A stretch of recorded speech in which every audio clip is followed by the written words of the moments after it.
말씀에 의지하여 라는 제목으로 함께 말씀을 나누겠습니다. 시몬은 고요한 이 호수에 밤새도록 그물을 던지고 끌어올리면서 고기 잡는 일을 계속했습니다. 하지만 물고기 한 마리도 잡을 수 없었습니다. 시간이 흐르고 또다시 시간이 흐르면서 계속해서 그물을 던졌지만 번번이 허탕을 치게 되었습니다. 날이 밝자 시몬 베드로는 지쳤고 좌절감도 찾아왔습니다. 슬며시 화가 난 상태에서 밤새 단 한 마리도 걸러 들리지 못했던 그 그물을 씻어내고 있었습니다.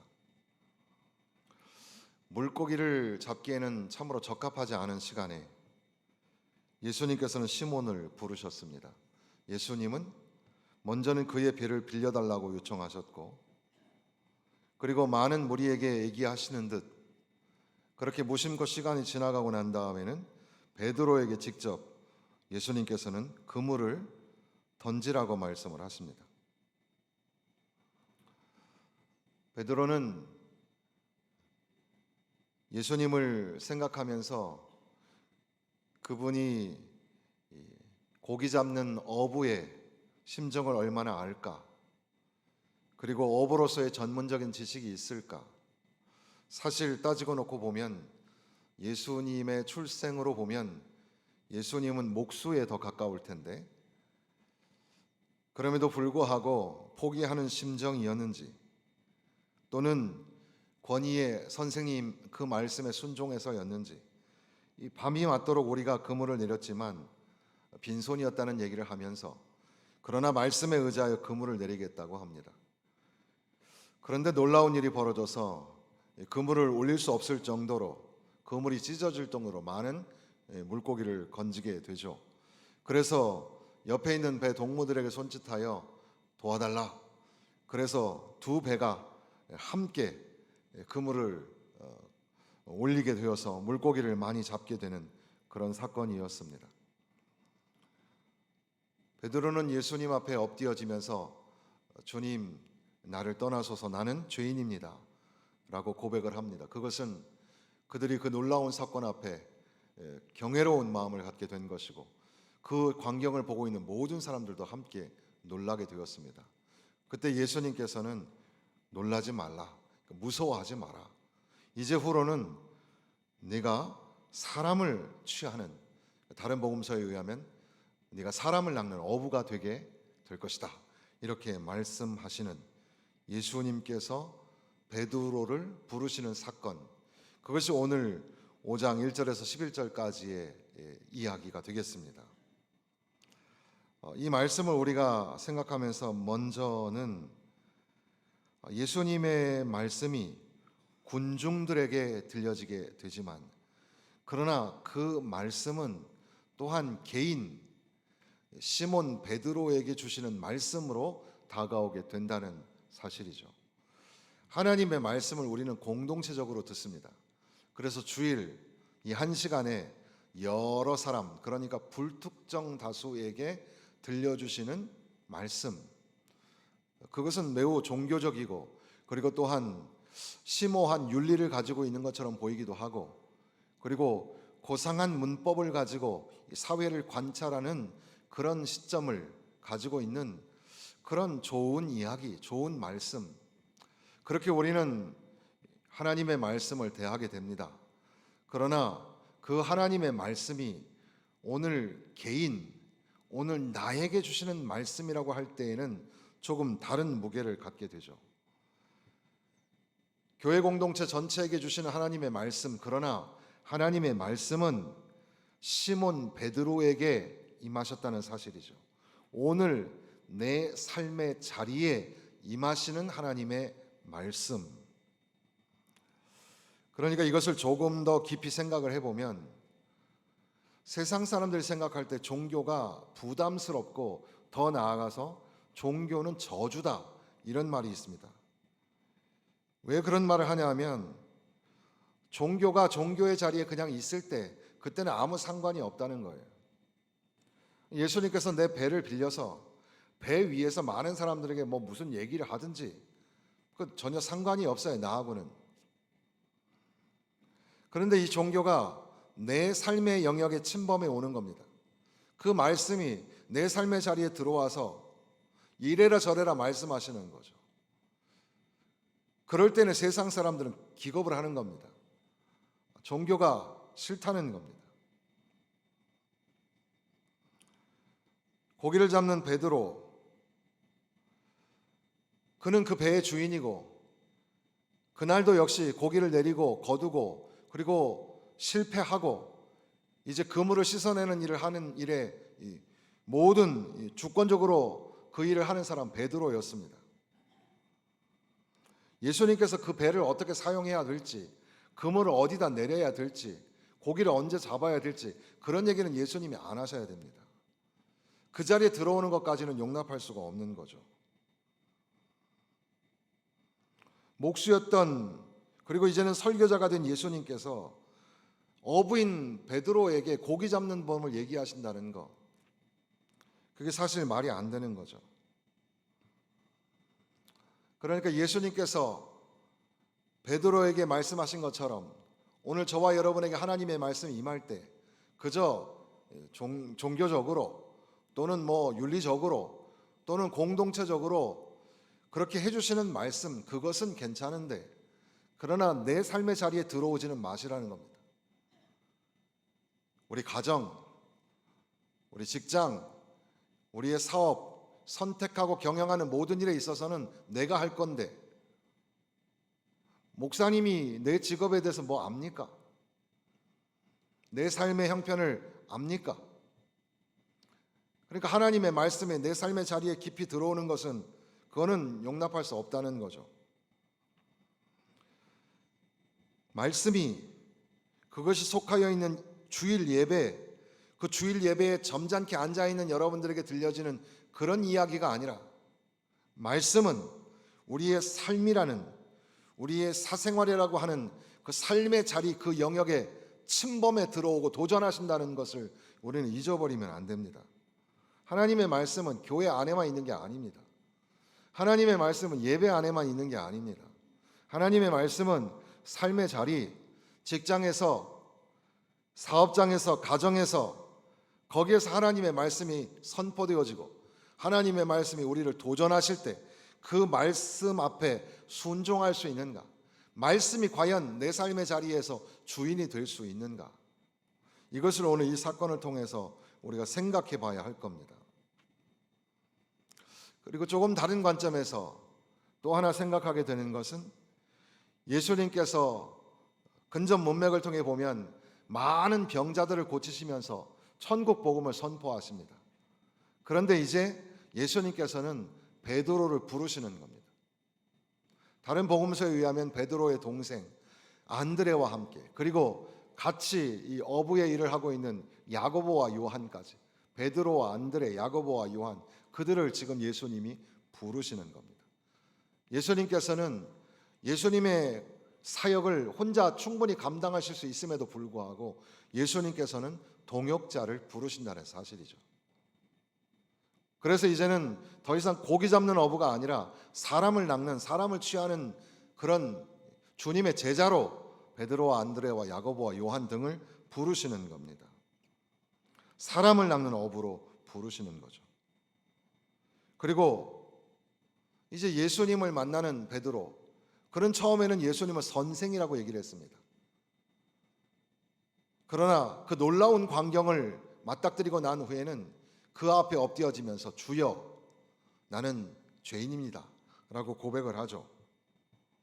이러한 엄청난 사건을 통해서 예수님께서는 그들을 부르셔서 예수님을 쫓도록, 그러니까 하나님의 말씀이 우리에게 들려질 때에는, 그리고 그 말씀에 순종할 때에는 주님께서 우리를 동역자로 부르신다는, 오늘도 동역자가 필요하셔서 하나님 나라를 위하여 일꾼이 필요하셔서 우리를 부르신다는 사실을 우리 잊지 말아야 합니다. 하나님께서 말씀하실 때 주님의 동역자가 되어서, 주님의 일꾼이 되어서 내가 쓰임받을 수 있다는 사실을 항상 기억해야 하는 거죠. 그런데 이렇게 주님이 우리를 부르시는 이 부르시는 사건을 통해서 과연 우리는 그 부르심 앞에 순종할 수 있는가? 어부로서의 관록이 있었던 베드로가 주님이 오셔서 깊은 곳에 그물을 내려라 할 때 밤이 맞도록 우리가 수고했지만 빈손이었습니다. 그러나 말씀에 의지하여 다시 그물을 내리리이다. 그렇게 주님 말씀 앞에 순종할 수 있을까? 그리고 더 나아가서 이제는 너희가 사람을 낚는, 사람을 취하는 주님의 제자가 되겠다고 말씀하셨을 때 그 부르심 앞에 순종하며 나아갈 수 있는가? 부르심과 순종에 관한 말씀들을 우리가 깊이 생각해 보아야 합니다. 그러니까 이 말씀을 조금 또 다른 관점에서 생각해 보면 이런 질문을 할 수 있겠죠. 그 배의 주인은 베드로입니까? 아니면 주님이십니까? 그 배의 선장은 주님이십니까? 아니면 베드로입니까? 당연히 그 배의 주인은 베드로 아닙니까? 그리고 그 배에서 일어난 모든 일의 책임은 베드로에게 있는 것이고 그 배를 가지고 어떻게 운영하든 어떻게 경영하든 다 베드로가 주인 아닙니까? 조금 다르게 질문하면 그러면 오늘 우리 인생의 주도권은 누구에게 있습니까? 내 삶의 주인은 누구입니까? 내 삶의 주인이 나입니까? 아니면 주님입니까? 조금 직설적으로 예수님, 그러니까 예수 그리스도께서 나의 인생의 주인이 되시는 것을 믿으십니까? 하나님의 말씀이 내 인생을 주도하시는 것을 믿으십니까? 아니면 여전히 내 삶의 주인은 나이고 나의 선택, 나의 결정이 내 인생을 이끌어가고 있습니까? 이제 후로는 네가 사람을 취하리라. 마태복음 4장 19절에 보면 나를 따라오라 내가 너희로 사람을 낚는 어부가 되게 하리라 이렇게 말씀하시죠. 예수님의 부르심, 그 부르심을 통하여서 이제는 고기를 잡던 어부, 그의 인생은 고기 잡는 어부였는데 이제는 더 큰 일을 위하여 주님이 부르신다는 거죠. 인생의 목표가 고기 잡는 어부였는데 이제는 다른 더 크고 원대한 그리고 궁극적인 인간으로서의 목표를 주님이 주시는 겁니다. 더 큰 삶의 의미를 부여해 주시는 거죠. 사랑하는 성도 여러분, 오늘 우리에게 주어진 인생, 멋지고 아름다운 인생 어떻게 살까? 사실 생각해 보니까 우리 인생은 올 때는 순서가 있는 것처럼 보이죠. 그러나 우리가 엄연히 아는 것은 갈 때는 순서가 없다는 겁니다. 병이 찾아올 줄 알았습니까? 우리의 재산이 있다가 어느 날 갑자기 없어지는 것. 적어도 우리에게 주어진 이 소중한 시간, 참된 삶의 의미를 회복하고 과연 정말 의미 있는 삶, 멋진 삶을 한번 살아야 되지 않겠습니까? 하나님 나라를 위하여 한 번쯤은 내 인생을 걸어야 되지 않겠습니까? 나를 지으신 창조자의 뜻을 따라서 살아가야 되지 않겠습니까? 하나님이 기뻐하시는 삶의 의미를 회복해야 되지 않겠습니까? 여러분 직장을 왜 다니고 사업을 하고 아니 목사님 돈을 벌어야죠. 돈을 벌어서 뭐 할 겁니까? 그래야 삶을 더 윤택하게 살고 뭐 자녀들 교육도 시키고 그렇게 단 다음에는 뭐 합니까? 열심히 벌어야 노후도 생계도 좀 그래서 뭐 병원에 갈 때 돈이라도 좀 손 내밀지 않고 그렇게 살 수 있지 않겠습니까? 그렇게 열심히 살아야 안 되겠습니까? 그런 이유들이 잘못됐다는 게 아니에요. 다 옳은 말입니다. 다 맞는 말이죠. 그러나 결국 우리는 열심히 사는 이유가 죽을 날을 준비하는 거죠. 적어도 우리에게 주어진 이 유한한 인생, 이 짧은 삶을 과연 하나님을 기쁘시게 하는 삶을 하나님 나라를 위하여 사는 삶으로 그렇게 살아드리고 있는가? 내 삶의 주인이 내가 아니라 내 삶의 주인이 하나님이라고 그렇게 고백하면서 그저 내가 생각하는 그런 삶의 의미를 넘어서서 더 큰 진짜 멋지고 아름다운 삶의 의미를 누리면서 구현하면서 그렇게 살아가고 있는가? 주여 나를 떠나소서 나는 죄인입니다. 베드로는 예수님에게 그렇게 고백합니다. 주님을 만나는 사건이 일어난 거죠. 주님을 만나야 그래야 나를 발견하게 되는 겁니다. 예수님을 만나기 전에는 예수님에 대해서 알죠. 들었죠. 그리고 많은 군중들을 끌고 다니는 것도 알았습니다. 그분이 내 배에까지 오르실 줄은 몰랐지만 그렇게 올라서 군중들을 향하여 하시는 말씀도 들었습니다. 그러나 그분이 나에게 말씀하시고 나를 만나시는 겁니다. 그분을 만나고 나니까 자기 자신이 한없이 연약한 죄인인 것을 발견하게 되죠.